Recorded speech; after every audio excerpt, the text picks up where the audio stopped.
Good morning students. आज हम पढ़ रहे हैं 9th class second chapter force and laws of motion. तो सबसे पहले हमारे पास ये वर्ड आता है फोर्स। फोर्स क्या होता है? The pull or push acting on the body is known as force. ये हमारे पास पेन रखा है, या तो हम इसको पुल कर रहे हैं या हम इसको पुश कर रहे हैं, धकेल रहे हैं या खींच रहे हैं किसी एक बॉडी को, तो वो क्या कहलाता है? उसके ऊपर हमने क्या किया है? एक फोर्स अप्लाई किया है। इसकी हम दूसरी डेफिनेशन ये भी लिख सकते हैं, a force is a physical quantity which causes और tends to cause a motion in an object at rest. यानी कि जब कोई एक ऑब्जेक्ट रेस्ट के ऊपर रखा है तो उसके ऊपर टेंड्स करे मूव करवाने के लिए, तो ये क्या कहलाएगा? एक इसके ऊपर क्या अप्लाई हुआ है? फोर्स। और changes or tends to changes the direction of motion. भाई पहले इधर पेन मूव कर रहा था, बाद में इधर मूव करवाने के लिए मैंने क्या किया? इस एंड के ऊपर एक्स्ट्रा फोर्स अप्लाई किया, तभी तो ये मूव होगा इधर। थर्ड, इसका next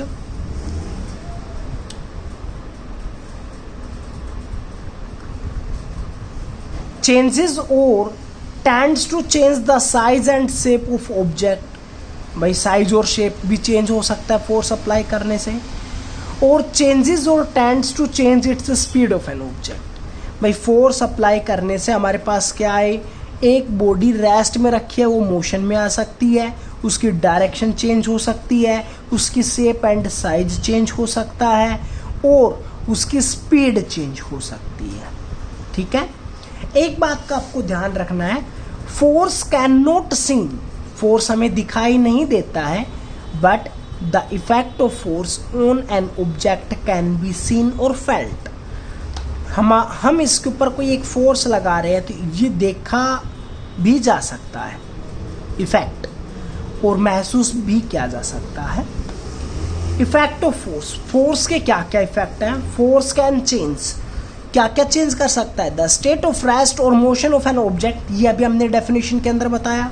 the size of an object, the shape of an object, the speed of an object, the direction of motion of an object. ये सभी इस डेफिनेशन के अंदर से ही कंक्लूजन निकल के सामने आता है। इन्हीं की एक्सप्लेनेशन यहाँ पर की हुई है।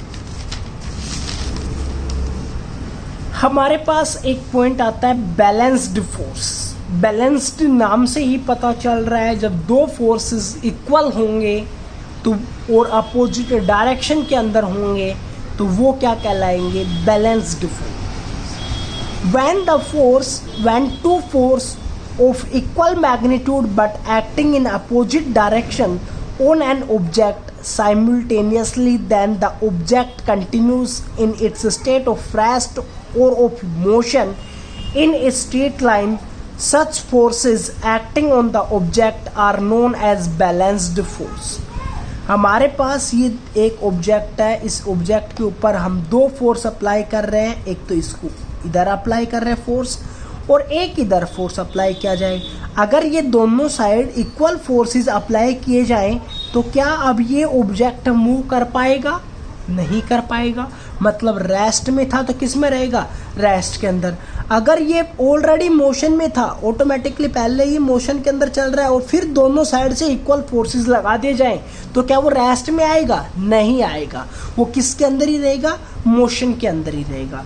तो यहाँ पर एक एग्जाम्पल लिया हुआ है, लेकिन इस एग्जाम्पल के अंदर मैंने एक नाम लिखा हुआ है, फोर्स ऑफ फ्रिक्शन। ये फ्रिक्शन वर्ड है, ये आपको समझना पड़ेगा। वैसे इसका डिस्कशन आगे किया जाएगा। फ्रिक्शन क्या होता है? क्या होता है फ्रिक्शन? जब हम इसके ऊपर कोई एक स्मॉल फोर्स अप्लाई कर रहे हैं तो ये अपनी पोजीशन चेंज नहीं कर रहा है। क्यों नहीं कर पा रहा है? क्योंकि पेन के बीच में और पेपर के बीच में एक फोर्स लग रहा है जो इसको अपोज कर रहा है, जो इसके मोशन का क्या कर रहा है? अपोज कर रहा है। एक फ्रिक्शनल फोर्स होता है। जब दो ऑब्जेक्ट्स इन कांटेक्ट के अंदर आते हैं तो उनके बीच में क्या होता है? एक फ्रिक्शनल फोर्स होता है। हिंदी के अंदर हम उसको घर्षण बोल देते हैं। ठीक है, कोई भी एक आदमी धरती के ऊपर चल रहा है, दौड़ रहा है, या गाड़ी रोड के ऊपर चल रही है, दौड़ रही है, तो जब तक फ्रिक्शन नहीं होगा तब तक वो मूव नहीं कर सकती है। तो फ्रिक्शन होता है हमारे पास। जब दो लेयर्स के बीच में फ्रिक्शन नहीं होगा तब हम आगे नहीं चल सकते। एक एग्जाम्पल और है, अगर आप एक सिंपली अर्थ के ऊपर चल रहे हैं और एक बार आइस के ऊपर चलते हैं, तो आइस के ऊपर चलना बहुत ही मुश्किल है क्योंकि पैर स्लिप्स होते हैं।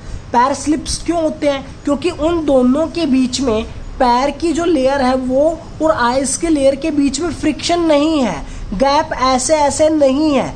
जब तक उन दोनों के बीच में गैप नहीं होगा आप मूव नहीं कर सकते हो, ठीक है। तो फ्रिक्शन होता है, ये बात आपको समझनी पड़ेगी और आगे इसको दोबारा से बताया भी जाएगा। तो जब ये एक ऑब्जेक्ट है, ये एक बॉक्स रखा है, किसी एक टेबल के ऊपर रखा हुआ है, इसको मैंने इधर एक फोर्स अप्लाइड किया, पुश किया, ठीक है। मान लीजिए एफ फोर्स अप्लाई किया है, फोर्स की यूनिट होती है न्यूटन, 2 न्यूटन अप्लाई किया है और यहाँ पर फोर्स ऑफ फ्रिक्शन भी 2 न्यूटन हो, तो क्या ये बॉक्स आगे मूव करेगा? नहीं करेगा। क्यों? क्योंकि जितना फोर्स इधर लगाया उतना ही फोर्स इधर हो गया। जब ये दोनों फोर्सेस बराबर हैं और अपोजिट डायरेक्शन में है तो नेट रिजल्टेंट फोर्स क्या हो गया? 0। और जब 0 नेट रिजल्टेंट फोर्स होता है तो वो क्या कहलाता है? Balanced force. इसी तरह हमारे पास दूसरा एग्जांपल है अनबैलेंस्ड फोर्स का। When two forces of unequal magnitude act in opposite direction on an object simultaneously, then the object moves in the direction of larger force. These forces acting on the object are known as unbalanced force.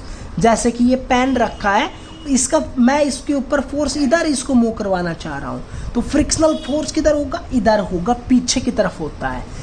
मैंने force किधर apply किया? इधर आगे की तरफ। Frictional force है पीछे की तरफ। ये पेन मूव क्यों हुआ? क्योंकि अप्लाइड फोर्स फ्रिक्शनल फोर्स से ज़्यादा होगा।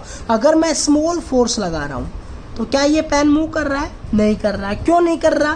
क्योंकि अब फ्रिक्शनल फोर्स ज़्यादा है और अप्लाइड फोर्स कम है। जब तक ये पेन मूव नहीं करेगा जब तक अप्लाइड फोर्स फ्रिक्शनल फोर्स से ज़्यादा नहीं हो जाता है।